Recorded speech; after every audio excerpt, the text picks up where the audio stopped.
good morning to you. Welcome to the Morning Brief right here on Channels Television. I'm Jeffrey, and as always, the weekend edition of the program.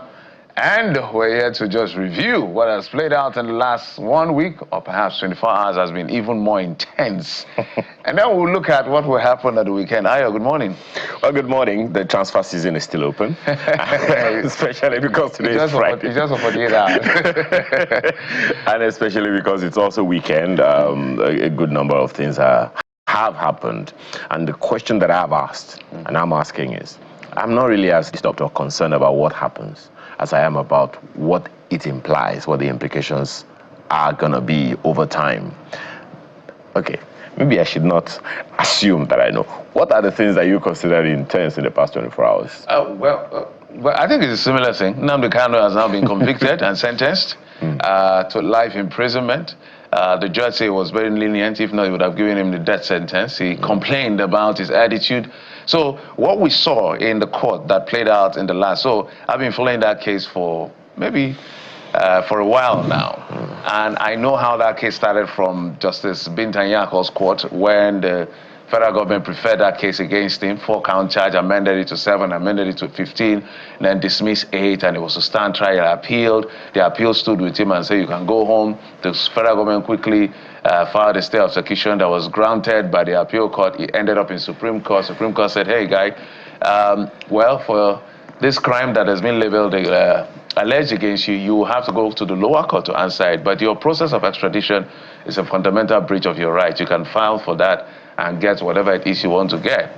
And then that's how we ended up with Justice James Omotosho. I think because President Nyako had to recuse herself because he didn't believe in the process. So, well, the whole argument is to the fact that self-determination is a right he has. The process of how he wants to achieve that is what is in contention. The problem has always been how. Yes. Jeffrey. So the problem has never been what we want as a people. And I'm talking generally now. The problem has always been how. And, you know, for those who have viewed it, even if you don't, the fact that you don't believe in a system, no matter what part of the world it is, does not mean that, you know, you have any issues, you know, with the organization. So the organization has done what it wants to do, and that's just the way it is, right? Now, so on the one hand, we have a situation here on our hands where the fellow and a number of other people, adherents, believers, and all, who have said, look, we don't believe in this system, we don't believe in this, and all kinds of names that the nation has been called, including its representatives. Now, you're not exempted from the whims and caprices, if I can use the term, of that system, even if you do not believe in it. And that is what we have on our hands now. And whether or not it puts a question mark on the entire process, Jeffrey, on the entire intention, on the entire initiative, on the entire idea of self-determination, particularly in this particular, context, I think is another question to ask. Yeah, it's a big question. In fact, these are generated conspiracies and all kinds of talk. Well, what the court simply did yesterday was say, you have a right to self-determination as you preclude, but the process on which you want to achieve it, on this 7-count charge, you were wrong. And so for that, we found you guilty. But he was saying, as at the time I committed the crime, okay, let me not say as at the time I committed the crime. As at the time the incident occurred, there is no extant law for which you have to try me. And he stood his ground on that because there was a 2011 anti-terrorism law, 2013 amended, and then it was repealed for 2022. So he was standing on technical ground. So he really didn't have an opportunity. He went pro se as a pro se litigant, trying to represent himself, sacked all his lawyers. And we knew this is how it's going to end, because this is like saying, when a boxing match, I'm going to fold my hand and allow my opponent to keep punching me until I fall. So what will happen as it goes on to the appellate courts, to the Supreme Court, is a different matter altogether. But there's a worrying signal in terms of how this could have wider implications, given the security situation we're already dealing in our hands. The evidence presented by the prosecution, at least the one read by the judge, were very compelling. Now, so it's undeniable. There are a number of things. A number of people have seen these things also all over the place. So my concern now is that Nnamdi Kanu has now been sentenced to life. I'm sure he's going to appeal and all of that. But there's a case I'm also trying to follow up, which has to do with that ISWAP leader that was given 20 years. So that's even causing even more problems. So it's terrorism as it is put together by the court. So this is a very tricky situation as it is, and we're also watching what was playing out at the Congress yesterday. When I saw what was playing out at the U.S. Congress subcommittee hearing, we need to do something with our National Assembly, because that's what our National Assembly should have been doing rather than an international Congress doing it for us. But well, I think that on that particular subject matter, I think it's a function of our personal choices. This is not. It's a cultural thing, Jeffrey, and I think to a large extent we ignore that. The cultural element of the things that we do, even in Parliament, you know, you don't. The culture in Africa that I have seen is you don't question the king, and it will seem like that's the thing that's happening. We are trying to input and infer in all of the things that we're doing. How that is working out, I guess we wait to see. Jeffrey, I think we're segueing into the next conversation, right? Well, getting into that very conversation, and we will continue to observe the process and bring you up to speed as to what is playing out. We are in a very tricky situation as a country. So let's tell you what we're doing today. First up, we're going to talk about the state of the nation, what played out at the Congress yesterday, issues around opposition politics, and then we'll go to the issue of Nnamdi Kanu's life sentence being handed down by the Federal High Court Justice James Omotosho. And then we'll proceed to have the Minister of State for Education joining us at some point of the program. But for now, let's tell you what the dailies are leading with. Mr. Akintayo joins us right here in our studios to help us break it down in just a moment. Stay with us.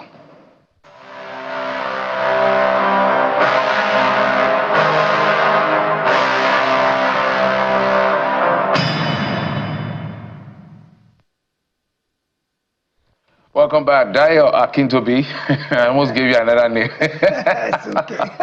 Actually, it did. It just didn't. There are so many Akin around us. You look sharp. Welcome to the program. Thank you very much. Good morning, Nigeria. So let's get started with the New Telegraph newspaper. New Telegraph, of course, that's the biggest story right now. Nnamdi Kanu bags life imprisonment to remain in protective custody. Let me read the writers. IPOB leader to appeal as Okoro rears out his group 4th conviction. We're not surprised by the judgment, says Senator Baribe. Deputy Speaker, all hope not lost. Political solution on the way. Pardon Kanu as you did Boko Haram members. That's Afenifere, accredited to Afenifere. And then heavy security around Abia State Government House. So you can see how one decision is having a lot of ripple effect. What do you make of it? Well, terrorism, in all shapes, manner, or form, is still terrorism. So what happened yesterday should basically be repeated all across the country. The way it works so far has been that terrorism in the north, which is where it's more pronounced, seems to have been handled with kids' gloves. You haven't seen the kind of passion to prosecute and convict any of the Boko Haram, ISWAP people with the kind of degree of fervor that Nnamdi Kanu's case was handled. I mean, just a couple of days ago, we heard of a leader of one of the Ansaru terrorist cells getting sentenced to 20 years for terrorism as well. So where is the balance? And that's what's causing the misperception, is that it looks like this is targeted persecution regionally, because all the other terroristic cells are not being dealt with as harshly or being prosecuted as vigorously. So what happened yesterday should be an opportunity to correct the misperception that certain others are treated with kid gloves and certain others are treated harshly. I think it's an opportunity for the federal government to go after terrorists everywhere, particularly in the north. Terrorism is more prevalent in the north than it is anywhere else in the rest of the country. So what happened yesterday, we should be seeing that happening in the north because of the incidence of terrorism that is much more prevalent in the northern part of the country. With regards to Nnamdi Kanu's case specifically, I think the die was cast when he decided that he wasn't going to put in a defense. And I think that's part of a larger legal strategy, because as you said, he doesn't accept the fact that he was tried under an extant law. And there's so many technicalities that he is disputing. And I see the way the trial strategy was one whereby he now has a lot of grounds by which to complain about so many aspects of the trial. So I don't think we've heard the end of this yet. There's also another brewing segment that's talking about, okay, it's now time for a political solution. Because people are saying, look, you have to treat this thing equally and fairly. How is what Nnamdi Kanu did any different from what Sunday Igboho did? How is it any different from what so many other people like repentant bandits have been forgiven? They hasn't done anything extraordinarily different from what other people who have been treated a little bit less. I mean, Sunday Igboho is walking freely across the country. And so government must appear to be fair in all its dealings. It must appear to treat everybody equally under the law. So the rule of law prevailed yesterday, but let it prevail all the way around across board. Interesting angle to it. There's so much to say about that one. So much to say about that one. Well, maybe in subsequent conversations, because other papers still reported. But still on the front page of the New Telegraph, part of what Jeffrey said earlier is that it was a heated, what was the word you used again? It was a heated 24 hours, the past 24 hours. Intense. Very intense past 24 hours. So one of those things that made it intense was what happened in the U.S. House, in the U.S. Parliament. U.S. House hearing, that's at the bottom of the page. Insecurity in Nigeria Complex, CSIS Africa Director, says narrative that frames situation solely as Christian persecution oversimplifies the issue. You must have also seen that video by the member of the House of Reps in the U.S. saying that, look, as far as she's concerned, their president made a very reckless statement, which is why Jerry thinks our National Assembly should be doing the same thing to our president. But what do you make of that substantive issue? Well, I watched the entire hearing on Channel CV yesterday, and the first thing that struck me was to see legislators in action, and to see this thing they call an oversight function in terms of an investigatory role. And it made one swell with pride that when will our own legislators get to a point of being able to investigate an issue like this? The other thing that impressed me was the facts they had at their fingertips. They know more about Nigeria's situation in terms of insecurity than I do. They were reeling out figures and statistics and instances of things that have transpired in our own country that many of us have not heard about. And I thought, this is amazing, that a country that far away would be that interested to have been able to marshal all these facts and come and fight. I got a sense that they're really perturbed. You know, we've said a lot of things about, oh, they have an interest, oh, there's resources they're after. I said, but from listening to both sides of the aisle yesterday, because as much as you had some of the Congress people in favor of us remaining a country of particular concern, so also you had others across the aisle. So they were playing some politics there. There were others on the other side that said, no, the designation was reckless by the president and this and that. But what I saw from both sides was a passion that seemed genuine, that they're truly concerned about the plight of Nigerians in terms of this insecurity. It didn't seem contrived in any way, like, oh, there's an agenda at play here. And I think that all the experts that they called, the lady from... Oge. Yes, Oge. And... I've forgotten. I think they all lent credence to the fact that there is an insecurity problem.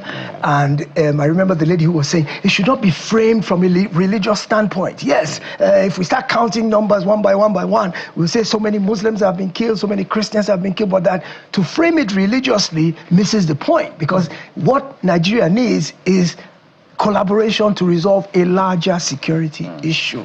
So I think it's interesting that halfway across the world, there will be that much fervor going on to about a thing that really doesn't concern them directly, other than their notion of being the policeman of the world and wherever their human rights abuses. But how about that statement? My apologies. How about that statement about the challenges in Nigeria being complex? They are. They definitely are, and I think probably part of the reason is that we've been looking at it very superficially and assuming that, oh, maybe it's land grab, maybe it's farmer herder crisis, maybe it's Boko Haram. Are you sure we are superficial about it? I won't forget what Jerry said yesterday. I won't forget what Jeffrey said yesterday. We've been lying to ourselves. This is true, but part of lying to ourselves is because we've not been accepting the fact that it is a much deeper problem. Our approach to it has been superficial because we don't admit the nature of the problem. For example, the president sent Minister of State for Defense yesterday to Kebbi, Matawali, said you must stay there until the girls are recovered, the 25 girls taken in Kebbi. I think that's a superficial measure. I think that at this time there's fire on the mountain, and what you need is a situation room type. You've seen it in America. When there's an emergency, the president assembles not just his security chiefs, and they sit in this room and they wait there and they hash out. So where is the CDS? The president? Okay, yeah, the president canceled his trip to G20. The NSA is in America, I think so. Yes, NSA is in America trying to whitewash what is happening. What is happening in Nigeria. And he was taken to task on that by one of the people yesterday, that you are trying to minimize what is happening in Nigeria. I think the general anger for a lot of people is how government is spending a lot of energy trying to either downplay. I understand the diplomatic nuance as well, because our sovereignty is our sovereignty. Downplay, manage narrative than really doing the work. So what I saw in that hearing yesterday, I think we can now agree that we have a problem in our hand. Absolutely. They identify the fact that don't oversimplify, don't frame it in one single direction. But they identify all the elements. Some is farmer herder crisis. Some is ideological terrorists who want to Islamize Nigeria. Some is clearly genocide, and some targeted killing. And when people hear genocide, I see they are alarmed. But if you look at the UN the convention, definition, it simply talks about, it doesn't talk about scale. It's not saying when 1 million people are killed. Intention is what makes it genocide. I want you out of my space and I want your life gone. That is genocide. That's the way the convention sees it. So I think they've been able to identify all of the drivers.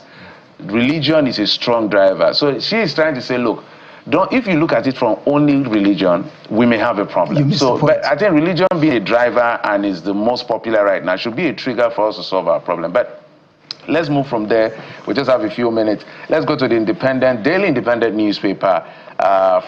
Is leading with Nnamdi Kanu, of course. But let's go to the one beneath. To sustain stability, CBN calls for fiscal and monetary alignment. If you can do for it in 2 minutes. Yes, I read that, and I felt that that was a very important step, because there has always seemed to be a misalignment between fiscal and monetary policy. Now, the ordinary Nigerian in the streets who's listening to me this morning say, what jargon is this man talking about? What is fiscal and monetary policy got to do with the food on my table and the disposable income in my pocket? But yes, there should be some measure of harmony between interest rates, between what rates that are paid on investments, rates that are used to borrow money for business and things like that. And when you look at it, at the end of the day, all that matters is that the economy should grow, that people's income. We keep talking about inflation rates, and I keep saying what matters most is our spending power.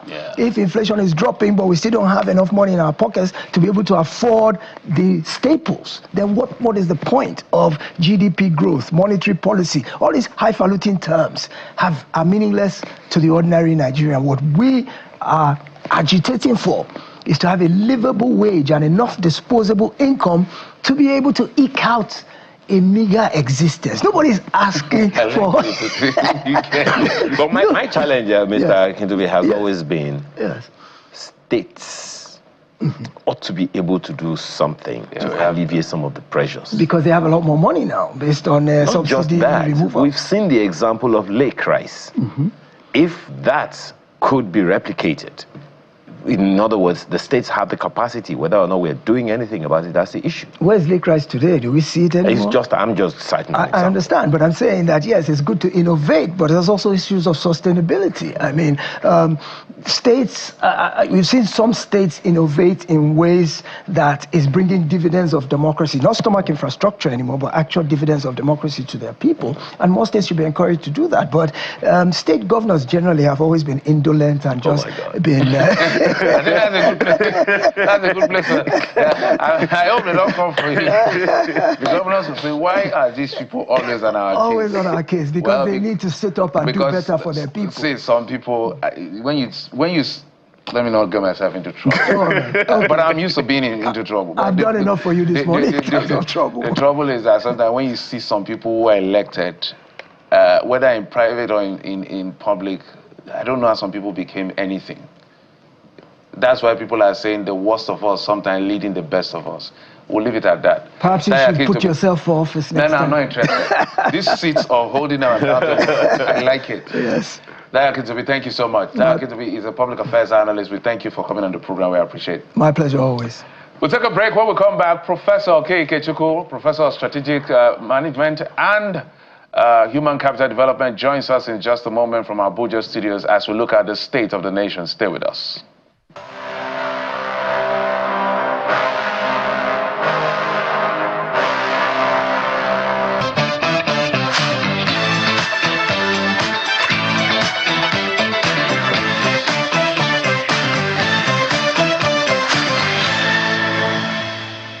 Thank you for staying with us. Professor Ikechukwu joins us this morning. He's a professor of strategic management and human capital development. He joins us from our Abuja studio. Good morning, Prof. It's good to see you again. Good morning, Sam here. Good to see you guys. Let's start, with, I don't know why I'm going back to what Jeffrey started with. It was an intense the past 24 hours have been quite intense all over the nation, and all kinds of issues are coming up here and there. But let's start with the conversation at the U.S. Congress, the hearing, the U.S. House hearing that took place. What do you make of it, and how helpful do you see that process for us as a nation in the issues that are being talked about? I think it's important that the matter is taken to that platform. I believe and hope that it will lead to greater honesty in addressing the issues. Can you hear me? We can hear you. Please go ahead. Okay, so that there might be greater honesty in addressing the issues because two things on the table. You've raised the issues, you've taken it at a very big platform. My question, first of all, are all the relevant factors brought into all of this? And let me move to an angle clearly you'll not be expecting me to come from. Are you aware of the impact of the global arms trade on what is going on in Nigeria and other parts of the world? So there are other variables that are not taken into consideration, but the beauty of that engagement is that it's now possible for all stakeholders, global and national, to make their views and submissions, to come across on a platform that would be believed to be credible. I think is a step towards a solution. On whose side that solution will tilt, we can't say. But I'm glad that happened. The angle of global arms trade that you talked about just reminded me of the previous efforts we have made as a nation to, as they say, follow the money, particularly in terms of the small arms and ammunition, spread all over the nation, and the attempts that have been made to mop up. It questions one thing only: whether or not we were sincere about the process and whether or not we sustained it. Otherwise, the question continues to be asked, and I'm not sure how much of that you saw play out yesterday. How do these non-state actors, these enemies of state, we can call them, get these arms? Where are they coming from? Do you think there is an end to this issue if we're unable to track that? No, Ayo, seriously. I mean, let's get real. Guns are available for you to purchase on the international market. Any quantity you want, any variety, arms and ammunition are available. That's number one. Number two, when you speak of mopping up small and medium arms, particularly small arms. If you have a pistol, please tell me why you will go and surrender it, knowing that you're not secure. So let's, these are things that don't drive the solution we're looking for. There is no surprise in how people get arms. As you are there in Lagos now, if you want to, a pistol, a moss bag, which is a pump action, or a Jivam sporting rifle, which is a French product, you can get it in less than 48 hours. Smuggling is taking place. So I don't see the element of surprise at all as, of where it's coming from as part of what should even be a conversation. Guns are readily available. The American guns manufacturers need to be in business. Those in Ukraine need to be in business. Efforts are sometimes made to drive regional conflicts for that to happen. Supply lines are known. Okay. Initially, it was. That's why if you go today to argue for an end to an end to the right of Americans to wield arms, the gun lobby would make sure it never happens because they have to be in business. It was thought that Hollywood provided a very big market. It didn't. So, surprised? No, I'm not. But Prof, will it end? I doubt it. The question then is, I mean, look at the areas where these activities are happening. According to Nigeria's official data, those are the poorest parts of the country. The question I'm asking is not whether or not the arms, the poorest parts of the country, so to speak. So one wonders, who is funding? That's the question that I'm asking. Are we able to track that? Are we able to track the money? What is it we're able to track? Recall that about 3-4 years ago, under Buhari, the UAE government volunteered to give us, to make public a list of individuals suspected or accused of funding terrorism in Nigeria. And they're Nigerians. What was the action of the federal government? The government didn't ask for the list to be made public. Somebody at some point, I think from the office of the Attorney General, I'm not sure now, so I shouldn't be quoted, said that, you know, yes, the list, they've sent a list, but to protect the privacy and the rights of the people, I shook my head. Your privacy, your right, you've been named definitely and boldly by a country other than Nigeria as being responsible for this because that's the result of their own forensic audit and investigations, and the names are not made public. So to me, if today somebody says we don't know those who are sponsoring terrorism, I will respond that no names have been made public, but that honestly, those who should know those who are sponsoring terrorism in Nigeria and banditry. Those who know should also know that when you think about terrorism in Nigeria, you ask yourself, why is there the general impression all over the country that terrorists, particularly Boko Haram, bandits and all the rest of them, get away with whatever they do? As in, get away with it. Nobody gets arrested. If you hear that somebody is arrested, after some time he goes free. You hear of a bandit leader being turbaned somewhere in the north as a leader by an emir sitting. You hear of arrest, nothing happens after the arrest. You see people carrying high caliber military assault weapons. You see a 17, 18-year-old boy following a number of cows, and he's wielding an AK-47 freely in public.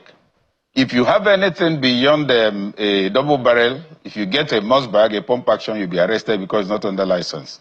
So that feeling that there's some kind of state endorsement, state silence, or those who should know, looking away, has pervaded public consciousness, such that whether it's true or not, a lot of us, and I'm including myself, believe that there's the unfortunate suspicion that those who should stop this thing are not doing anything about it, and that they are not paying attention to the danger and the damage. Even like the impression is that, oh, it must be our northern brothers who are behind all of this. But I then look around and I ask myself, the rate of killings, kidnappings, banditry, and all of that going on in the north, if the killing of even Muslims when they raid places, it makes you wonder, if they are the ones sponsoring it, are they not intelligent enough to see that they're in the line of fire more than any other place?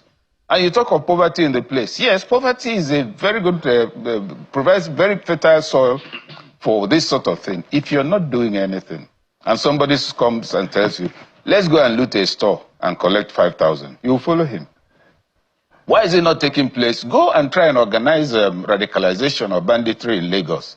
and tell me why somebody will leave what he's doing and follow you. Go and try to organize it in any way and tell me on it, and tell me why somebody will close down his shop and be listening to you about what to do or not do so that he'll give you food. So the place is thoroughly violated. Leadership, civilian leadership is not doing enough. And we're not talking about federal. First of all, every environment has a ward chairman, a council chairman, a local government before you talk about governor. How many of those people reside in their respective local governments? How many of them do anything on a weekly, monthly, or yearly basis?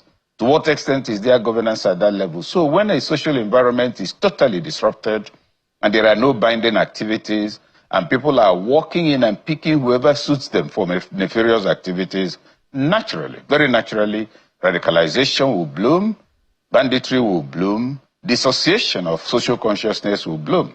And that's what we are having, particularly in those places. And you see that there's a perception and reality of the wave of misconduct, which we've captured as a banditry, moving progressively down south, suggesting, yes, there's an origination point, but it's moving into other areas. And so if it comes to maybe Ondo State, and in Ondo State, the place is organized, local governments are functioning, the local government chairman gets 200 million a month, there's an indication of what is going. You have difficulty getting enough numbers to disrupt the place. So you find that in many places in the south where we say, oh, there's growing banditry and all of that, you don't find too many of the indigents being the activators. But then also when you look at the killing in Owo, you then advise yourself, do not draw a typology. A lot of things are perpetrated by non-northerners, and because of the reputation that has emerged over time, the assumption is always from there. Summary point I'm making, the problem is real. The belief that the state is not doing enough is solid. And the fact that most of those who have been apprehended, arrested, accused or whatever, we don't see what happens to them later. And the deliberate denial, too, of some of what is happening in the Middle Belt in particular, where we know villages where people have been wiped out, actually. Whether they're all Christians or all Muslims is another matter. But there are places that can be mentioned with specific names where people were killed and then, what do you call it? Those who killed them did not leave the place, but began to stay there for some time. Whether they are still there, I do not know. So let's not hide the facts or deceive ourselves. All right, Prof. Just before we let off these issues around the hearing and get to politics, which I would like you to comment on, one of the things that Oge Onobugo, the Senior Fellow and Director, African Program, spoke yesterday, I would like to read exactly what she said. He said, if Trump administration proceeds with unilateral military action in Nigeria, it could endanger Christians it aims to protect and worsen divisions along religious lines. She was explaining the complexity, and framing it in one narrative may be skewed, may be wrong, even though she's not denying the fact that there's targeted Christian killing. So from what I heard and what we know, not that she has to tell us, we already know this. Some is driven for economic reasons, some is pure criminality, some people just want to Islamize some parts of Nigeria. It's as clear as crystal. So the argument of the federal government is not a state-sponsored agenda. It's the terrorists and extremists who are making a mess of the religion. So what do you make of her statement? Naturally, when Trump made that statement, I wasn't particularly bothered. I noted two things. Trump is not a Nigerian, so he could only have been acting on information given to him. Some Nigerians went to make representations on the plight of Christians from the perspective they saw it. Then media reports from Nigeria were also referenced to lead to Mr. Trump making a statement on invading Nigeria. Her point should be understood. Number one, Donald Trump cannot invade Nigeria just like that, because assuming he invades Lagos or he hears it's happening in Maiduguri and he invades Maiduguri. Now, will Christians and Muslims be having different labels, such that when you want to shoot, whether from the air, you know that this is a Christian, a Muslim, you should kill him and protect a Christian. Or when you come in from the sky. So that's what you call a maximalist statement when an issue is brewing and you want to engage. When you take that extreme position, then conversations will begin. Some people will come and say, oh, no, it's not like that. There is no question of him coming to bomb Nigeria. That's not how it works. You can speak of selected action. So take that was an extreme position we must put aside and look more substantively at issues. He expressed concern, deliberately, definitely, and that should caution us to say, look, the nonsense going on here has attracted enough attention, enough external campaign for a country like America to say, look, there's something wrong in this country, we should do something about it. It's for us to show there's nothing wrong. And the only way to show there's nothing wrong is to remove the things they are complaining about. Make banditry disappear, we won't talk about it. Clean out Boko Haram, we won't talk about it. Prevent the capturing of our girls who represent the future of this country, we won't talk about it. Allow people travel safely on the road without being kidnapped, we won't talk about it. So for as long as those things are happening, there is no amount of foreign visit, showing how wonderful we are on television or anywhere, it won't solve the problem. But the other truth of the matter, responding to Trump, is that every nation has its sovereignty. All right. You cannot unilaterally invade a nation without consultation. If you want to invade Nigeria, remember there are interests, other countries have interest here. And that invasion or threatened invasion, don't forget the international economic angle too. Nigeria has lithium now and is being confirmed to be in large quantity. It's mostly China that's benefiting from it, if you ask me. I remember one of the first countries to disagree with Trump was China. So there are so many variables on the table. America does not waste one bullet if it also has no interest to gain. But the summary point is that if they are saying bad things about us, and it's happening, what they are saying they can point to it happening here, is for us to ask ourselves, what are we getting wrong? Not just that, what should we do to make this not to happen again? For it to disappear, not for us to whitewash it. Arguing back is not the same thing as removing the problem. What needs to happen is that the problem needs to be eliminated. We're unsafe, no question about that. It can be captured from various perspectives, as you have said. Groundnut sellers may even say that a targeted demographic group. You can argue that for as long as there's somebody who is being killed. You may say it's because of the type of hat he's wearing, among other things. All right, Prof, well said. I think what everybody has now seen is that there's a problem. There's a bigger problem that we are pretending not to have. And now that it's gotten international attention, it's an opportunity for us to step up, get the collaboration we need, and solve this problem. It doesn't matter who is being killed. Right now, we need the killings to stop. Let's move on to what has been playing out in the policy. I know that you have a lot of understanding as far as this polity and politics is concerned. Now, one of the things I always tell the PDP members whenever I have a conversation with the leadership or whoever is a member, depending on what side of the divide they're on, is that at a time like this, we should be seeing robust opposition. I remember when this president was in the opposition, moments like this, young Jonathan, he told the president to resign if he can't protect the people. Now people are pulling up those tweets and all of that.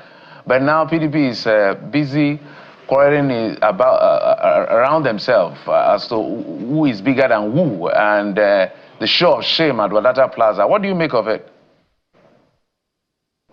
There's nothing surprising in that. It's only a combination of something that has taken a long time to build up. You see, the PDP collapsed long ago. It's like you're wearing a dress and there's a sore under your skin. The body is decaying, but because you're wearing a dress, people think you're intact. And I'll take us far back to the contributory factors. Recall that at the time Secondus was made party chairman, the party was not zoned to the area. And the narrative at the time was that Wike, who used whatever means to muzzle himself through, take the Southwest, take the chairmanship, which was to have gone to the Southwest, and took it to the South-South, and that's how Secondus became chairman. Then the National Convention at the time, 2019, was not to have been in Port Harcourt. He moved it to Port Harcourt, and I think that's part of what cost Tambuwal the ticket. Because, remember, I was on the Tambuwal presidential campaign team, and one of the last places or persons we visited before going to Port Harcourt was Babangida. General Babangida. Now, as we were leaving the place, my phone rang. Hello, there's a lot of interference, noise interference. No, go ahead. Okay. So, as we were stepping out of his house to board the flight, the chartered flight back to Port Harcourt, my phone rang and somebody said, hello. You could say a refined voice with a northern accent. Yes, is that Dr. Okechukwu? Yes, yes. You may not know me, but we know you very well. We've been following you from for over 25, 30 years. You see, you people are living in Ibrahim's house. Is that not so? I said, yes, sir, but who am I speaking to? He didn't give his name, but he just reassured. He said, well, I've called to tell you that the man you're following, Waziri, is not going to be the candidate. The candidate for PDP will be Atiku. So what I'm calling you is for you to join the campaign and give some direction to that campaign. I don't know what those around him are doing. Just to tell you so that you don't continue to waste your time with Tambuwal. I said, that's not how it works. That's the candidate I believe in. He was a fantastic speaker and all of that. He managed things well. He's younger and cool. The man said, well, I don't know. They told me what they're saying about you is true. They said that you're like that. When you believe in something, that's the only thing you follow. But, and all of that. So that conversation went on. And we got to Port Harcourt, and actually, Tambuwal was clobbered in the primaries. And what stuck with me in his comment was that, look, there's no one really supporting your candidate. It's only Wike that's pushing him up. Dr. Okechukwu, ask yourself, Wike and Tambuwal, who are they? Who were they 10 years or 15 years ago? And he uses expression, they are just small boys, trailer will run over them. So I want you to move out of that, this is their foolishness. He took party chairmanship, he went and put the primaries in his backyard, and now you think he'll be allowed to produce the presidential candidate? Who is Wike? These are small children. Wind will blow them away. So I want you to leave the... Of course I didn't. Now, what point am I making with all of that? Wike has been a factor in some of the most important crises in that party for a number of years now. Remember Bode George's reaction to all of that. Now the election came, the primaries came and went. The next primary after that damaged the party further. Because in that primary, Atiku was said to have been, to have Ekweremadu as his running mate. It was all over the place. Then, to everybody's surprise, at least that was the view in the PDP, he announced Peter Obi. And the circumstance was that he was in the secretariat, announced it on one floor, whereas Ekweremadu was on another floor, and then fled the premises. The effect was that all hell was let loose. McCarthy, the party chairman, before that even, Atiku was a returnee. He had left the party. Tambuwal had also left the party. So how come it is those who are coming from outside that are the ones who are, generally picking the ticket? Sule Lamido was very angry about that. So was McCarthy, the party chairman. So was Ekweremadu. They felt they were taken for a ride. And they decided, as you will notice at that time, okay, he has got the ticket. Let's see how he will become president. Now, in what I call a foolish attempt by the PDP to appease these people, they made Sule Lamido, McCarthy and Ekweremadu technical advisors to the presidential campaign of Atiku Abubakar. Technical advisors. I don't think anything could have been more insulting to people, somebody like Lamido and co. And so that's why you notice nobody really was involved in that election of Atiku that he lost with Peter. And think back to the profile of the PDP in campaigns. Remember the Obasanjo days when Audu Obe was chairman? The PDP had 3 solid campaign trains. Audu Obe led one to different parts of the country. Atiku, as vice president, led another train of campaign. And Obasanjo the same. The nation was agog with political activities. Some people were complaining, hey, it's because they have the money as the ruling party, they can do all that. Now, there is no campaign. There was no campaign in that election. Even that of the APC, there was also no campaign. You just call a rally. People will gather in the stadium. The sun will beat them until they are calling on their ancestors for protection. After 6 hours of standing there, people will come in Agbada, shout, whatever party it is. They are quite too tired and hungry to say power, but you believe a campaign has taken place. Unaware that many of them came just to collect whatever money and then the T-shirt they will use. So, bringing all that together, there is no surprise in what is going on at the party right now, because if it was a political party, Nyesom Wike should have been expelled right immediately after the last elections. If it's been a political party, Anyway. My sincere apologies for cutting in. It would seem like we need a national symposium on this matter, because you seem to be, maybe the members of the PDP should have you as their consultant, so that because I have always contended, why are the issues seemingly so intractable? But I guess that the coming days will show us some things, Prof. Thank you so much for your time this morning. Professor K. Ikechukwu is a professor of strategic management. Done? Yes, we are. Thank you so much. Oh boy. Well, no, it's just a start, Prof. You know, the conversation never ends. Well, 1 minute for his last. Thank you so much for your time. We're definitely having you back, Prof. Thank you so much for your time this morning. Truly appreciate it. Now, when we return, there are one of those issues that we've been playing with all day, one of those intense moments that we had over the past 24 hours is up next, and we have our guest in the studio to discuss with us.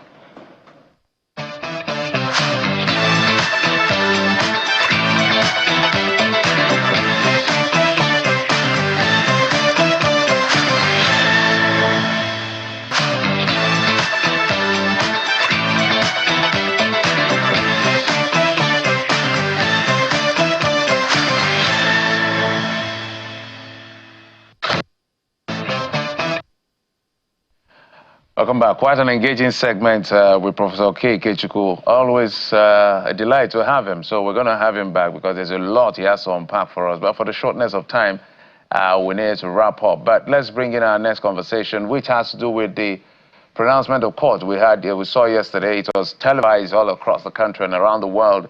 The sentencing, the conviction and sentencing of Nnamdi Kanu, the leader of the proscribed indigenous people of Biafra, who is now an ex-convict by the pronouncement of the court, and he's been sentenced to life imprisonment on the charges that had to do with terrorism. Other charges about 20 years and 5 years apart, running concurrently.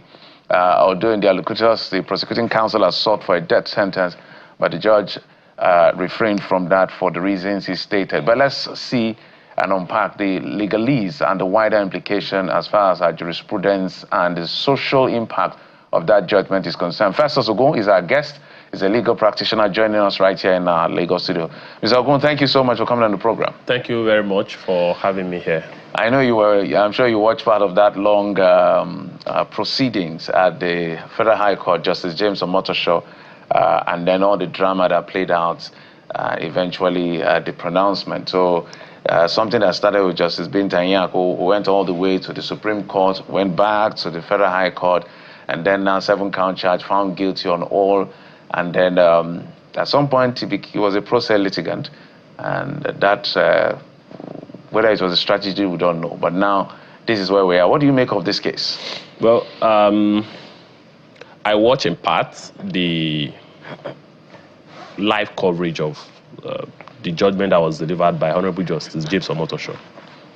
And I've also had the privilege to read through the 144-page judgment of the court. I mean, it's already in circulation, the certified true copy of the judgment.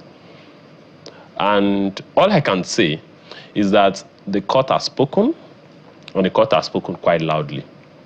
The court has found him guilty of all the charges, the 7-count charges that has been levied against him. But looking at it critically, I do not have any blame on the trial judge. He has done his work as a judex.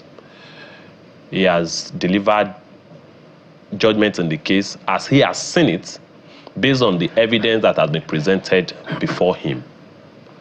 But I'm a little bit worried in all of this. I'm a little bit worried about a strategy that was deployed by Nnamdi Kanu and his maybe legal consultants, or I would say legal team. Even for the most frivolous charges, you must, as a matter of strategy, in fact, as a matter of responsibility, no matter how strongly you feel about your case, even if you feel that the prosecution has no case, you must present a defense. That is why you are called a defendant. You have been called upon. Oh, these are the charges levied against you.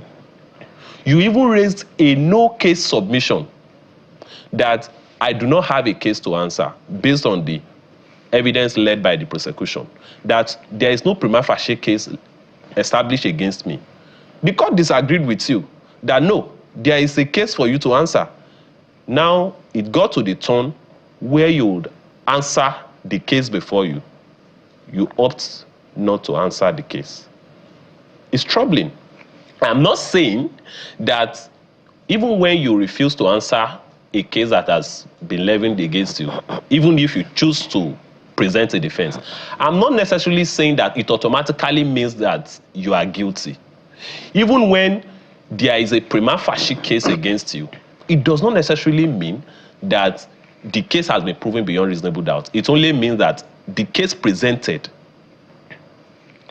is worthy of answers. It doesn't mean that the case has been proven beyond reasonable doubt. So even when the court said, look, you have a case to answer, it doesn't necessarily mean that the prosecution has presented a case beyond reasonable doubt.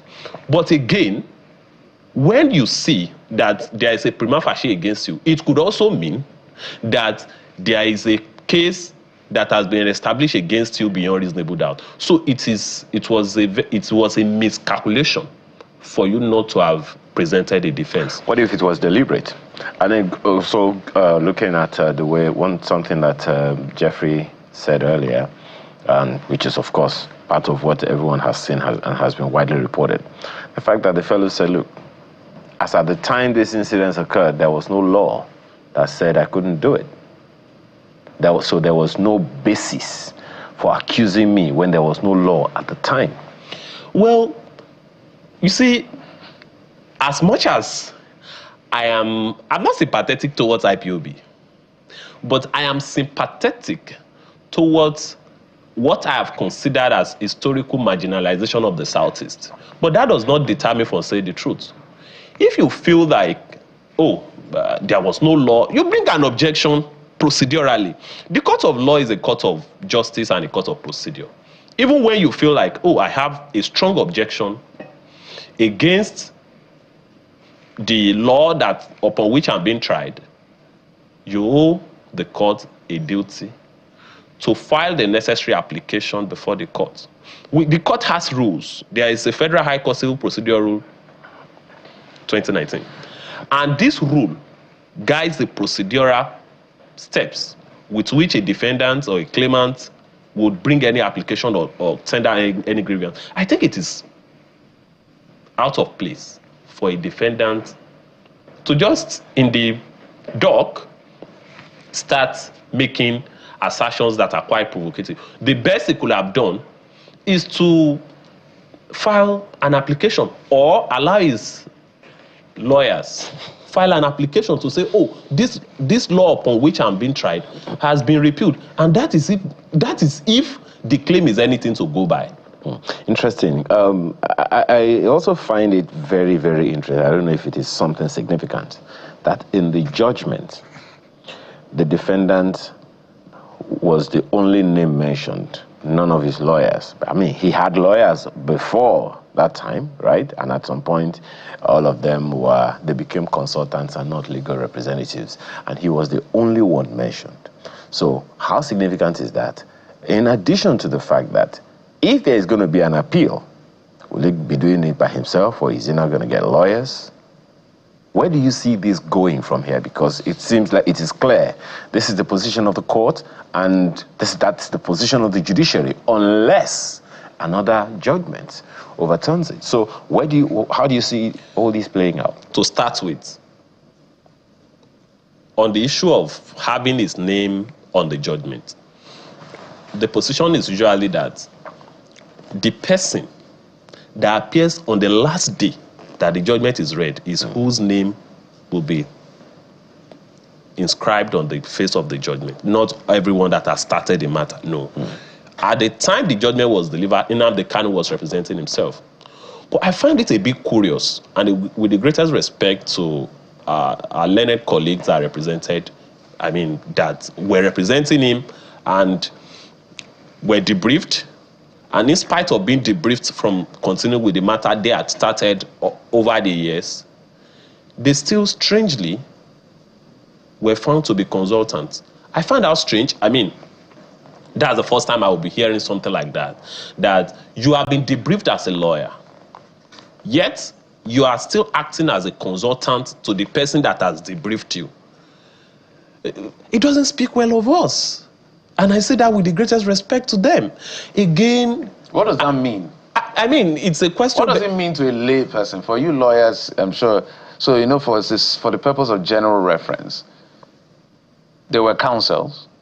They're now metamorphosed into consultants. I know that even generated a bit of issue at some point when Justice James Omotosho was, you know, insisting on a few things. So what does that mean as far as the legal space is concerned? Well, a legal consultant is a lawyer that gives advisory to a client.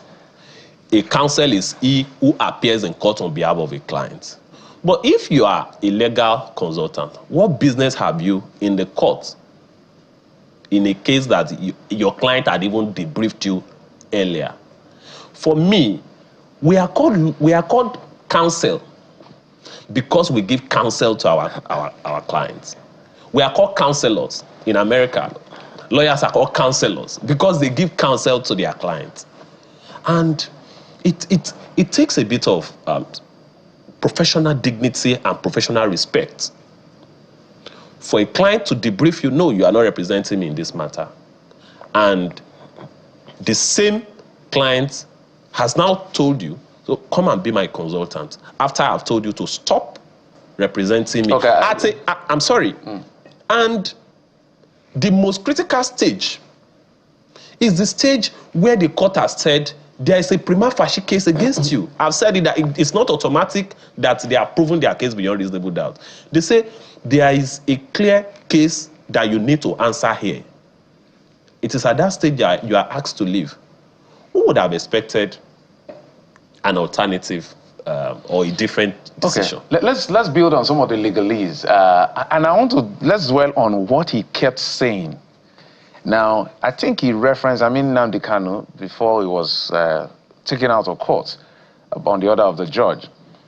He kept referring to, I think, a pronouncement by the Supreme Court, which the judge referenced, because it became the judge, all of the preliminary objections and all of that, he had to sort it out before he went to the substantive issue. Yes. He said, repealed law has no life in law. That's, I think I heard that from the Honorable Judge, Justice James Omotosho himself. Now, the argument is that there was a 2011 anti-terrorism amended to 2013. This, whatever happened in 2018, 2017 or so.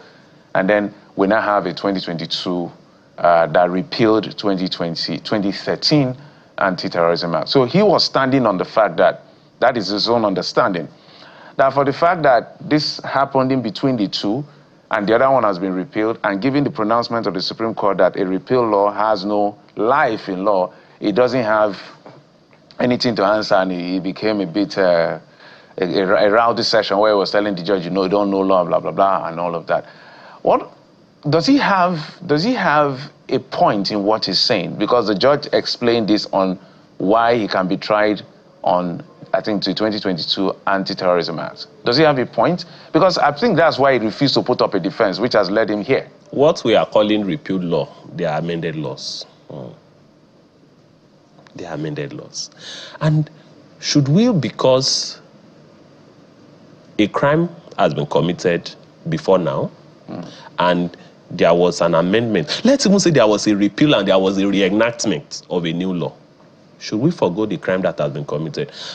And again, this is without prejudice to Nnamdi Kanu. But the fact that a crime has been committed against the Nigerian state would not be forgotten or excused because a law has been repealed or a law has been amended.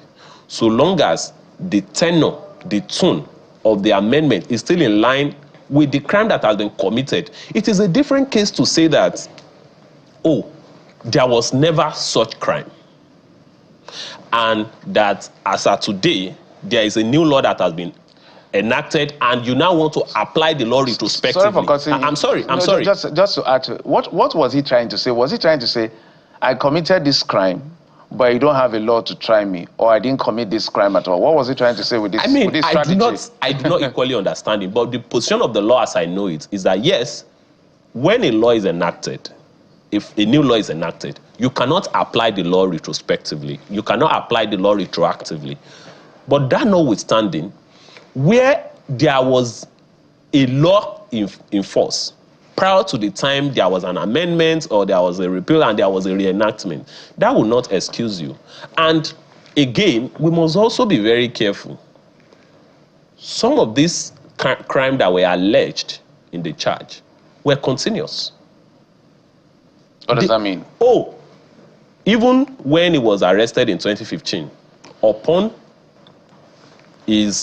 after his bail was granted, the whole issue that happened in his country home, when he fled the country and all of that, the federal government was still insistent on the fact that the crime that he was committing had not stopped. The broadcast did not stop. His utterances that the federal government alleged there were terrorist tendencies never stopped. So that argument that he was trying to make may not be legally sound. But I mean, by and large, I think that what Justice Omotosho had done, I'm not talking about the outcome of the judgment now, because a trial judge has a right to be wrong and he has a right to appeal. But what Justice Omotosho had done in respect of managing the case must be commended. If we are not commending everything, even if we are not totally satisfied with the outcome of the judgment, even if I feel that the matter ought to have been approached, the old prosecution of Nnamdi Kanu ought to have been approached in a more better way or in a more political manner, I think Justice Omotosho must be commended by every Nigerian, and I will tell you why. The reason is because this trial started in 2015. And under him? Not under Justice Omotosho. 2015 under Justice Omotosho. Under Justice Omotosho, yes. And No. It started with under Justice Omotosho this year. Yes, this year. Yes, 9 months. Within 9 months, we were able to conclude a matter that has started since 2015. And they are rigmarole. Judges are recusing themselves from the matter. There were delays. You see that what took us a 10-year journey was courageously and craftily concluded within a year by Justice Omotosho. And that shows the possibility in our criminal justice system. I can tell you that Simon Ekpa was arrested last year by the Finnish government. And he was convicted this year, barely within a year. But over here, it takes us almost forever to prosecute accused persons or defendants. And that is why I feel that no matter how you look at it, for Justice Omotosho to say, look, come, let's be serious here. Whatever objections you are filing, put up everything together. He was courageous enough to manage the matter, and he was able to deliver, I guess, within reasonable time. I think that is commendable, and I commend him for that. It's a whole load of issues that one would want to look at as far as this matter is concerned. The only question is, where do we go from here? Where is this case likely to? What are the spin-offs that are going to come in the coming days, weeks, and months? If you can do this in 60 seconds.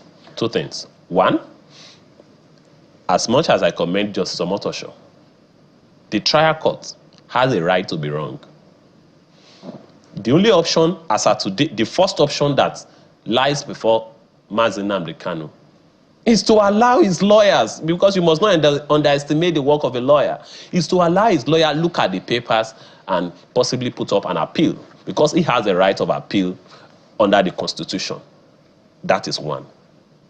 The point I've been echoing, even at the last time I was on this show on this point, was that for me, I still maintain my position that the whole agitations in the Southeast, the whole issues of marginalization in the Southeast, and by extension, the prosecution of, and now conviction of Nnamdi Kanu, should have been approached from a political perspective. I urge the president to look at it. He has all the powers under the Constitution to resolve this issue in a more political manner. Even though there were treason charges.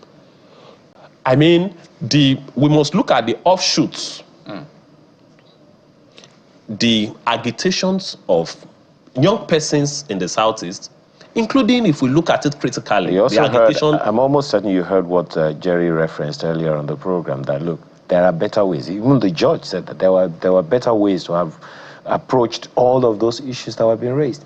You know, Mr. Ogun, we could go on and on. I mean, I feel it can be approached in a more political manner. It's sensitive. I understand the marginalization part, and I don't think anybody's in doubt of that. In fact, it's not just Southeast. There's not Central. There are agitations here and there. In fact, maybe one day we'll talk about marginalization. I mean, it's part of the conversation Nigeria avoids.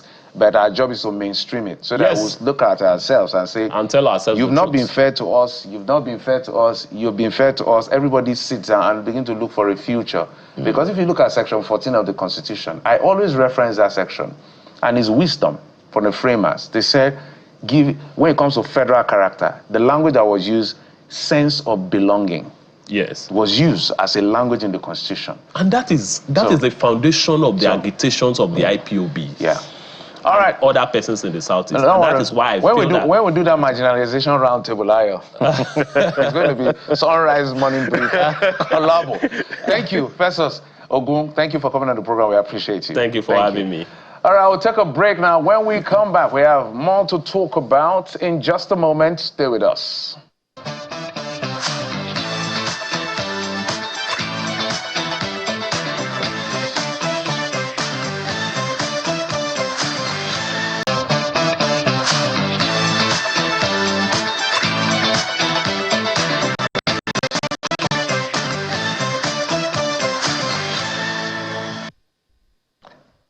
This segment is about giving you an option of what to do with your Friday. You know what they say about Friday? Thank God it's Friday. Okay. Whether or not you're going to say that, after this conversation, you'll find out from our conversation with Deaconess Sarah Emmanuel, who is the head of admin, Love World XP, joins us here in the studio. Thanks for joining us this morning. Thank you, and good morning to you. Good morning. Yes, sir. Thank God it's Friday. Oh, yes. But I don't know what they say about Friday nights or Friday evenings. But you seem to be having a program this beautiful day. Oh, yeah, sure, we are. And of course, it's a very beautiful Friday, and I want to say very good morning to Nigerians wherever you are. It's a very beautiful day, a day that the Lord has made. We are happy, we're rejoicing, we're excited particularly about this day because it is the Night of Blaze with Pastor Chris Oyahilome, DSD, DSC, DD, the man of God. And it's happening at the Police College grounds, Oba Akinjobi Way at Ikeja. So that's what is about today. And of course, it's a very beautiful timing in the realm of the spirit. You know, it wasn't something that was thought to be a good idea. Oh, let's come together, have this Friday and do this. But of course, this is a divine intervention of the Spirit of God for us as a people of a nation at this time, because it's a 10-in-1 crusade. What's happening here in Lagos is being replicated in 10 other states within the country. And this is the call of the Spirit of God. You know, for this time, there will be prayers for individuals, there will be prayers for families, and there will be prayer that Pastor Chris is going to make over the nation of Nigeria. So I believe that this is the proper timing. Like the Spirit of God says to us in this time, you know, and then it reminds me of the scripture from Psalm 102, verse 13, where the scripture says, "Thou shalt arise and have mercy upon Zion, for the time to favor her, yea, the set time is now." So this is actually the set time for Nigeria as a nation and the set time for Nigerians. So that's what's happening tonight from 6 p.m. till dawn. It's a time of prayer. 6 p.m. till dawn? Yes. About 12 hours. That's okay. it. But you said in 10 other cities. Yes. Tell us about that. Of course, it's the replication. It's happening here in Lagos, and then in 10 other cities and places like Benin, in Kano. Is it being streamed to those stations? It's being streamed, just like we're going to be gathering here. You know, this is going to be happening, replicated all around the country, you know, because this night, our man of God, Reverend Dr. Chris, he will be coming to us the fullness of God's power and his grace. He's going to be ministering the word of God. He's going to be releasing graces upon people. There will be diverse healings and miracles. You know, there will be direction for people's lives. Families are going to be restored. There will be a fresh and a very deep fellowship with the Spirit of God. So it's a night of nights. It's that one night that you don't want to be anywhere else, but in the presence of God where you ought to be. What would make this night of bliss different from other crusades like it? Oh, every meeting with our demon of God, Reverend Dr. Chris Oyahilome, is a different kind of meeting. You know, for every meeting, there is a fresh unction that comes with it. And this particular, now, let me tell you something. From 2020, prayers have been on non-stop. Every second of every day, 15 minutes, there are sets of people who are praying non-stop, morning, noon, evening, every other time.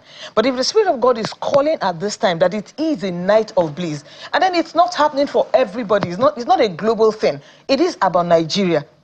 So that means it's an orchestrated works of the Spirit of God concerning this nation. So it is very different. And for the time that we're in, looking at the times that we're in presently in this country, we know that we do need this.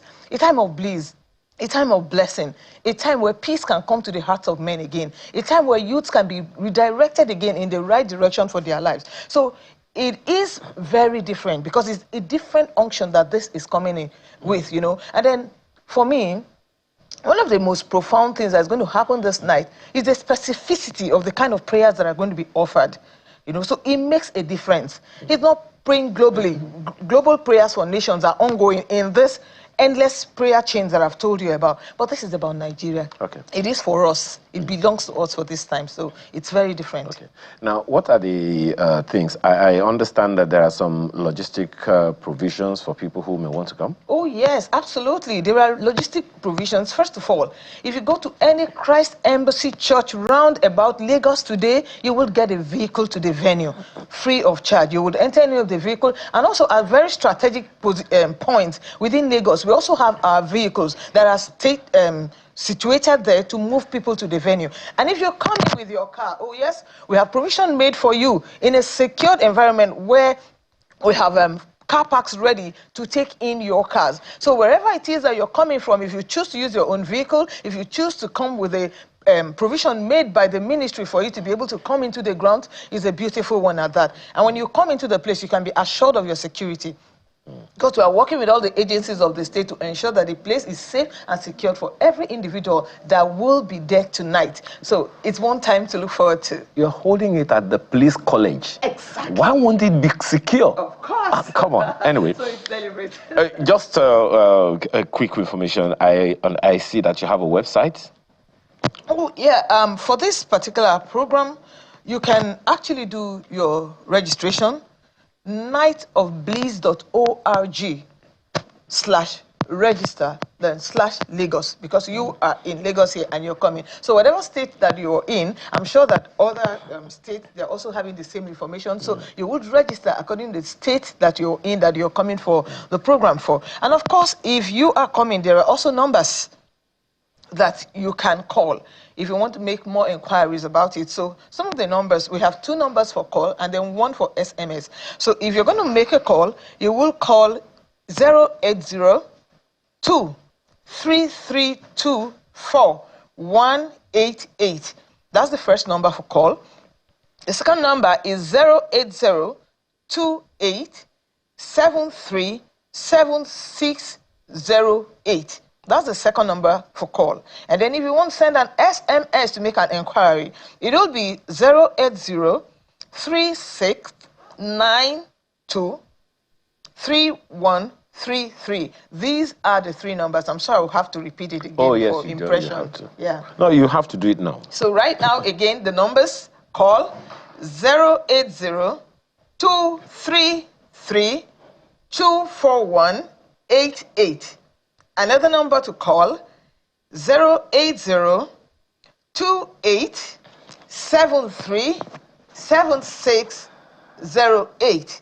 And if you want to send an SMS, you will send it to 080-3692-3133. These are the numbers you would require to be able to get all the other information that you may want to have concerning the program. Well, some information you can also give us right here, right now is who are the people that you expect should attend Night of Bliss? Is there a primary audience, a secondary target audience for this event? Oh, everyone is expected to be at the event.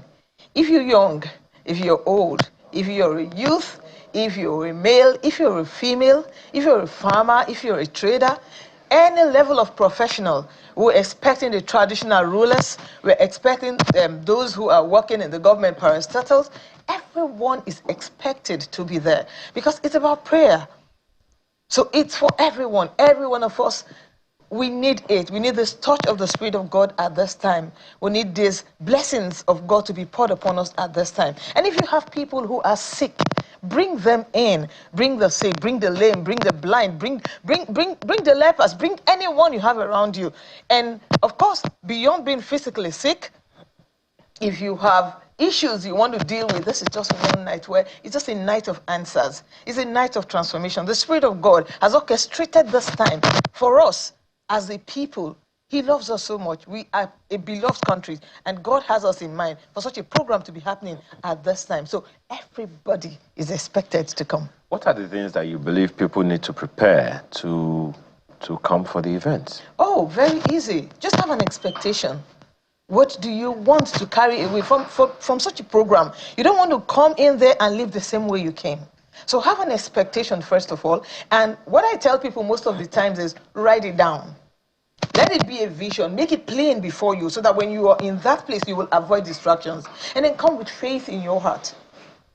Believe that whatever it is that you've written down, whatever it is that you have proposed in your heart that's going to happen for you tonight would happen. You would not live there the same way you are coming. And of course, when you are coming, don't come alone. Come with somebody. Ensure that you are the outstretched hand of God to someone, you know, to bring that salvation, to bring that healing to someone. Just make sure that you are that person that will make someone also have their miracle. So these are some of the things that you can do towards preparing to come in for tonight. Awesome. So again, venue, date and time?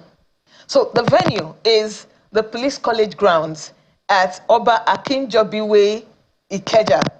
The time is 6 p.m. But of course, the buses in the churches are readily available from noon.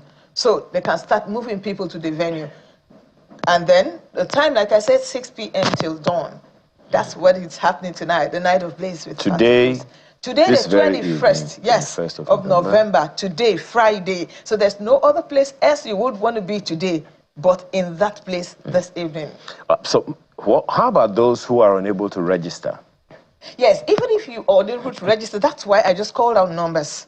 So when you call these numbers, they will be able to help you and put you through whatsoever procedure that you need to go through to be at the venue. So let that not be a hindrance. You don't say, oh, I'm not able to register, haven't been able to register, so I am not coming. That's why you have these numbers that I've read out to you already. You're going to either call or send an SMS, and whatsoever it is that you require concerning this program to ensure that you're there, it'll be sorted out. Okay, is it also going to be streamed online? I do not have the information about live streaming, you know, as it is, because it's happening in different places. But one thing I can guarantee you is that I know that there are certain people who would want it to reach some of their brothers and sisters who are away. And I'm sure that somehow there will be some sort of streaming. Okay. So the website again is nightofbliss.org. nightofbliss.org/register, then / this is Lagos. So I will say Lagos. Okay. So we'll have those who would want to register for Lagos do that. Okay. So that's what it's going to be. Is there any other information you want to give us about this program? For me, I would want to say this program tonight for you is a must. It is not the nicest thing, I just want to do something nice with myself tonight, no. It is a divine invitation from God. And it's going to be a divine encounter for anyone who's there. You don't want to be one of those that at the end of it all, you will hear the stories of the things that will happen in the lives of people and for others. You don't want to be that person who's hearing from the background. You want to be a live participator. You want to be a part of it. You want to be able to tell your testimony that one night for me truly became a night of bliss and a night of blessings. So I want to urge you, gather your family, gather your friends, talk to everyone around you, and ensure that you're making your way to the Police College grounds at Ikeja tonight by 6 p.m. till dawn. Indeed, is that one night you will remember for a long time to come. History is about to be made. Okay, I guess we'll find out what the history books say again. Deaconess Sarah Emmanuel, head of admin, Love World XP. Thank you so much for your time. Thank you so I much wish you a wonderful for day. having me. And of course, I do look forward to seeing you there. Well, you better use your binoculars then. God bless you. Now, when we return, we're talking about education. And who with? You'll find out.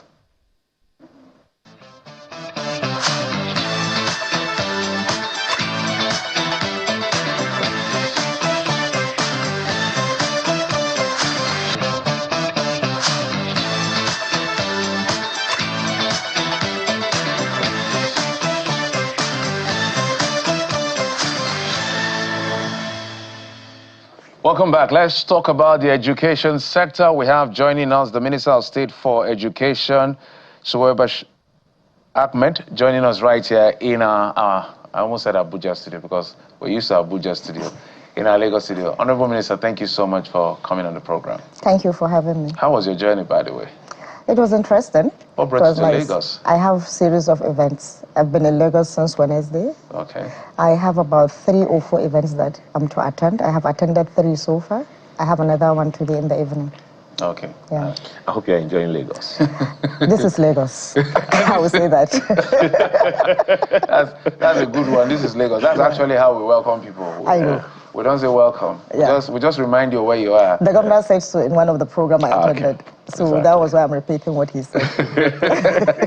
All right, getting straight to business. Let's talk about some of the policy reforms that have come through under this administration in the last 2+ years. And let's start with what perhaps is one of the very latest in terms of adjustment and curriculum, which has to do with the scrapping of mother tongue learning policy. And now why this is important is because if you look at China, if you look at Japan, Asia, some other developed economies, you see that they don't speak English, but they are first worlds of this world in terms of technological advancement. So sometimes you wonder whether all of us, because Nigerians are doing fantastic things. If you hear what was going on yesterday in Congress, you see that Nigerians are some of the most successful immigrants in America. Yeah. And we learned whatever we learned in English. So imagine we learned it in our language. So why the scrapping, or why the lack of continuation, if you will, with that policy? Thank you. But before I answer your question, I would like to take a moment to sympathize with Nigerians and the people of Kebbi State over the abduction of these our girls from Government Girls Comprehensive Secondary School, MAGA, Kebbi State. I speak as a mother, not as a minister. As someone who spent her life fighting for every child's right to learn, this is a painful moment for all of us. I know that each one of us feels saddened by this news. No child should disappear from a place meant to keep them safe, and no parent should go to bed wondering where their child is, whether they are hungry, cold, or even where they are safe. We feel this deeply, and we will not pretend that everything is fine, because it isn't. As I speak, we are trying to strengthen safety in our schools, and we are working with security agencies, every hand that can help, because our children are out there counting on us to come to their aid.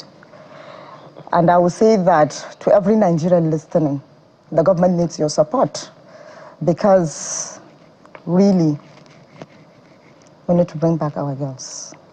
So this is a moment for all of us to stand strong together to ensure that we don't fail these girls. We'll bring them back home safely, inshallah.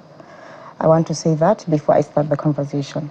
Now let's go back to why do we actually cancel the policy on the use of mother tongue as a means of instruction in the classroom. Let me start. I'm going to be very categorical. We agree. We are not saying that it's not a fact. It's a fact that when children are taught in the mother tongue, they learn better. This is a fact. The Minister of Education is not saying that that is a fallacy. No, we know that is a truth. We know that when children are taught with the mother tongue, they learn better. Constructivists have already proven that. And even if you look at the National Policy on Education, right from the beginning, you look at 1977, revised 1981, and subsequent revision, I think we have about 7 different editions of the National Policy of Education. It's still part of the policy. Children should be taught with the mother tongue from primary 1 to 3, and then English will be taught as a language within that years, that is primary 1, 2, 3, and then transit to English as a medium of instruction, and then mother tongue, of course, as subject within the curriculum. So I want to be very categorical because I have been seeing a lot of write-ups trying to show us that English, use of mother tongue is more effective. It's not like we don't know that. I can write a much better paper on that, probably, if I want to, because part of my PhD research is experimental work in terms of the best method of teaching when you come to teach at senior secondary school. So we're not arguing with that. But then there is that ideal situation, and there is the reality. In an ideal situation, I don't know whether you are aware of the IFE research, where it's part of the reason that we have that as part of our policy. A research was conducted in IFE, where you have 2 schools, one control school, another an experimental school. The control school were taught using the mother tongue, while the experimental school were taught using English. That is, the experimental is with the mother tongue, while the control is with English. At the end of the day, they were examined, and the experimental group taught with the mother tongue far much better than those taught with English as a medium of instruction. So we are aware of that. But then even in that experimental group and control group, the situation is an ideal situation where all the learners speak the same language, all the teachers speak the same language, and materials, textbooks, everything was available for that instruction. So the textbooks are there. The teachers were trained on how to use the mother tongue in delivering the curriculum. Ideal, as I said, ideal. And it's a very big distance between the ideal situation and the realities of our classroom. You are from Nigeria, I'm from Nigeria, we are all from different parts of this country. We know that hardly do you find a homogeneous group of students in a class in Nigeria, because we come from a diverse culture. We come from 500 plus languages in a country. You have more than 500 languages, we have intermarriages, we have people moving from one state to another. We move a lot. Migration, when the experiment was done, then there are limited movement. People from southeast are not as many as they are now in southwest. You can't even compare. People from northwest moving from northwest down to southeast, southwest. We don't have that much movement. But now, everybody, anywhere you go, you find this heterogeneous group. Different people coming from different languages. In a typical Lagos classroom, you will find 7, 8, or even more than that, children from speaking different languages. At the same time, if you look at the teachers, you have teachers that are from this state, teachers from this state that speaks different language. How do you implement that policy? We're talking about inclusivity. By the time you select one language, say, let's say in Lagos, let's take Yoruba because it's the most spoken language in Lagos State. But what about other learners in the classroom that cannot speak Yoruba? Automatically, you have excluded those children. If you go to the North, for instance, and say, I'm going to speak Hausa in a classroom, you may get away with it because in the North, in the public school, mostly it's people from the North that attend the public school.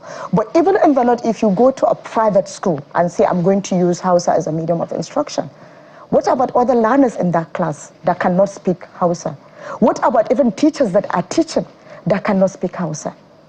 How do you do with that? So the fact of the matter is, the learners, if you implement this policy, if we are implementing the policy, then automatically the issue of inclusivity, some learners will be excluded. Does that mean that the policy is outrightly cancelled or is being reviewed? It's not being reviewed. Okay. It's being cancelled because, as I said, we are looking at reality. You can't continue to do something because it's already there, you are implementing, why will you go back to that? If something is not working, then why continue with it? Because we have this discussion with all the commissioners of education. We sat down with them and we discussed. Commissioners from Southwest, Southeast, South-South, North, Central, informed us that they cannot implement this policy, and it has not been implemented. You go to any of the classroom in this 4 geopolitical zone, you discover that that policy is not being implemented. And then commissioners from Northwest are implementing, Northwest is implementing, but they are over-subscribing to that policy. In an ideal situation, based on the provision of the policy, the children should be taught to primary 3 and then transit to English. The transition is not happening. By the time you go, you see that they are using mother tongue up to senior secondary school. And it's affecting the learners. Then let me come back. You asked me, countries like China, countries like Japan, countries like Germany, what they are using their own mother tongue in terms of instruction. I will say this to you. What is their official language? Nigeria has one official language. Our official language is English. So by the time a child is taught with the mother tongue, the transition did not happen, he is still going to write national examinations in English. And that same child is going to compete for a job with others that have been taught with English because they couldn't implement the policy. Automatically, you have excluded that learner. Because I come from a poor background, attended public school, doesn't mean I should be excluded. Because all our textbooks, all our resources, IT gadgets that you can log into are available in English. Even in primary 1, 2, 3, that the policies specify that they should use mother tongue, the textbooks are in English. And the examinations are written in English. So when people argue, when people are criticizing us for making this policy, I look at them and I'm surprised. Have you been to the field? Have you gone to these classes? Have you examined really what is happening? And because when we came to say that we are cancelling that policy, we were categorical that we are not arguing that mother tongue is more effective. We are not arguing that. But the reality of the matter is our context, we are rich in cultural heritage. I'm proud of that. But our context will not allow that. So we're saying that, by essence, the reason it was scrapped was because of the heterogeneous situation based on mobility of labor. Now we're moving across board. But let's expand it even further as long as curriculum is concerned. We've seen some moves that are impressive, but a lot more can be done. Maybe highlight for us, because globally we have to be competitive. But and if you go to, for instance, America and some other places, they will tell you Nigerians are, if not the most successful, one of the most successful immigrants. That means there's something we have in terms of tenacity, in terms of resilience, in terms of brilliance to be able to adapt and scale as far as we want to go. But when we come back to Nigeria, sometimes it's a bit of a challenge when we are exposed to a lot more theoretical approach to learning. What is being done in terms of adjusting curriculum to current realities to solve current problems that Nigeria is uniquely facing? Let me talk about the review that we did briefly, so that you see from where we were and then where we want to be. When we came on board, Dr. Maruf Tunji Alaus Sasiona and myself, the first thing we did is to x-ray the whole education sector and to identify the major issues, challenges bedeviling the sector. And part of what we are right now doing is picking each one of those elements and working on them, identifying the best intervention. Before we move away from the language policy, I would like to just point out one thing, and then I come into the curriculum. Some of the critics that are criticizing this scrapping of language policy are talking about, because we mentioned that it's part of the factor that is also affecting effective learning.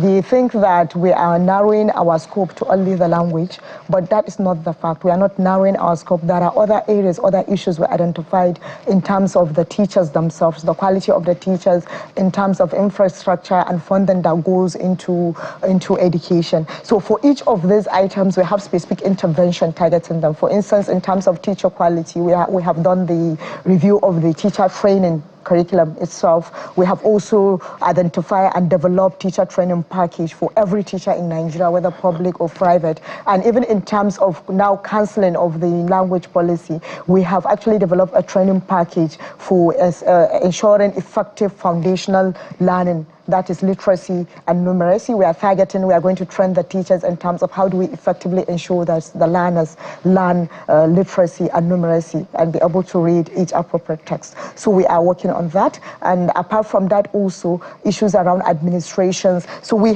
have identified all the problems, and the curriculum itself is one of those key challenges that we identify, because you discover that the curriculum is overloaded with regard to not only the number of subjects, but also the content.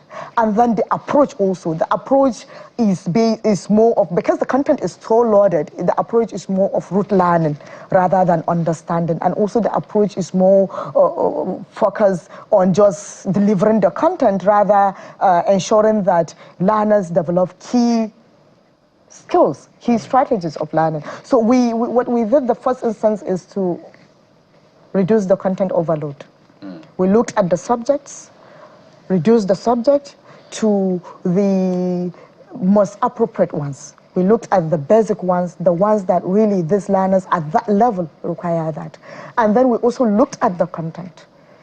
If you say a term is 15 weeks, we ensure that the content can be taught within that 15 weeks. Because as it stands now, you look at the content and you look at the weeks per term, you discover that there is no way a teacher will effectively teach that content within that 15 weeks allocated for a term. So we looked at the content also. And then the approach also, we changed it. We changed it to more of competency-based curriculum now, more of problem-based approach to teaching. So we restructured the curriculum not only in the content, but also in the mode of delivery. That is what we actually do. And by the time we did it in such a way, we ensure that the way it's delivered, when we say problem-based, we are referring to looking at real-life situation in terms of how we teach and deliver the content, so that it will align with the context of the country. Madam, forgive me, and I hope this is also still in line. We've talked about language-based learning. We'll probably still have the national symposium on that someday. We've talked about the curriculum and all of that. But then there is this issue that the House of Representatives has made a pronouncement on. How is the Ministry of Education, Federal Ministry of Education, adjusting to the suspension of CBT until 2030? What we plan, let me just give a bit of a background. Part of the analysis we did, we realized that exam malpractice is common and is becoming acceptable. When I say acceptable, in that all stakeholders, most stakeholders are culpable. We discovered that parents support the process, administrators, principals, teachers are all culpable. When you go to schools, you discover that the teachers are supporting the children to engage in malpractice, principals are supporting their schools to engage in malpractice, parents at the same time. It's kind of some parents even change the school. If a school is not actually engage in malpractice, special schools, they call it. But it's becoming so common. The malpractice is becoming like an acceptable way. And it's automatically, once you have malpractice, automatically it's affecting the education sector. Because by the time a learner knows that at the end of the day, he doesn't need to study, will be able to have the 9 credits requirement to go into tertiary institution, the children don't pay attention. They relax. And the teachers are also relaxed. They don't need to finish the curricula because they know that they will give expo to the learners. And it's affecting also the education sector. And we realized that when we looked at JAM, for instance, initially JAM also, they have this issue. when it was written examination, but they were able to migrate from the written examination to CBT examination, and automatically it reduced malpractice about 99%. Is now a success story. And if you remember when JAM moved away from the written exams to the CBT exams, the outcry, the complaints, not everything that is being said now is the something that was said when the country migrated JAM from a written exams to a CBT examination. So I would like you to speak to two things because of want of time. Yeah, if you can, in 2 minutes or 3 minutes. One, ASU is threatening strike. Would like your response as a ministry and what is being done, because this is becoming embarrassing and it's not unique to this administration. Recurrent decimal. I did an analytics one time since 1999. Total number of strikes is getting to 5 years if you take it by a number of days. So the issue of looming strike. Then the Safe School Initiative, given the face of this recent attack. I would like you to speak to that as well. Okay. Just that for the CBT, we engage the House of but then it's a good thing for us. We have to move forward. Change is always difficult, and all these things we are saying is because we are trying to bring change in the education sector. One thing I know that the current situation we have when we talk about education is not acceptable. I'm sure that no person is happy. If you look at our public schools, learning outcome, all the external and internal assessment in terms of learning outcome, we know that the number is bad. We have 45 million children that are seen as not able to read age-appropriate text. We have to change that narrative, and that is where we can't continue doing the same thing and expect different result. We can't, and therefore we need to change because we want a different result, and that is why most of the things we are bringing, they are changed. And by the nature of mankind, they don't like change. Man doesn't like change, but then that difficult decision has to be taken because we need to change. The way things are being done in this country in terms of education is wrong. We are seeing the result we are seeing is not something that we want. We want improvement, and that is why we are bringing this intervention, and we want to change. I just want to conclude on that. Just 1.5 minutes to wrap. With regard to ASU, there are different agreements. So they are talking about an agreement that was done about 16 years ago that has never been signed. But when we come on board, we wanted to put that case to a final rest. And therefore, we constituted a very high-level committee. The high-level committee is decision makers. Initially, people that are representing the government's side are low-level staff, not decision makers. But now we have permanent secretaries as part of the technical working committee. We want to finalize all the outstanding issues and lay that agreement to rest. I can assure you this. We've been having series of engagement with ASU, and all their issues, we have tabled them. We are addressing each of the issue item by item. We still have, most of the issues have been trashed out, but then we have about 3 or so items that they are going to have a meeting with the committee set up by the government to represent the government on Monday and Tuesday. Hopefully by Monday and Tuesday, all the issues with us will be ready to rest. Inshallah, we are working on that. Okay. Wanted your last comment on safe schools. Now that all this is happening, but we understand we don't have much time. But 30 seconds. I would like you to comment on those safe school initiative. 30 seconds, please. What I would say is those initiatives are being implemented, and as I mentioned earlier, we are strengthening safety in our school, ensuring that each and every school have that safe initiative and is implementing it, and we are also discussing with the governors. We are talking to the governors, because remember, at the federal level, the schools are at the state level. As a federal government, we only have federal unity colleges, but then all the schools are owned by the state. So what we do is support the states in the implementations of these initiatives, talk to them, ensure that they are familiar, and how do we support them in the implementation. Honorable Minister, there's a lot to talk, but we don't have the time. So we have to invite you back some other time. So Aiba Ahmed is the Minister of State for Education. Thank you, madam. We appreciate you. Thank you for having me. And that's it on the program. Thank you for your time and company. I'm Jeffrey Uzama. Sunrise Daily is up next. Bye-bye. And I'm Ayo Makile. Enjoy the rest of your day and weekend.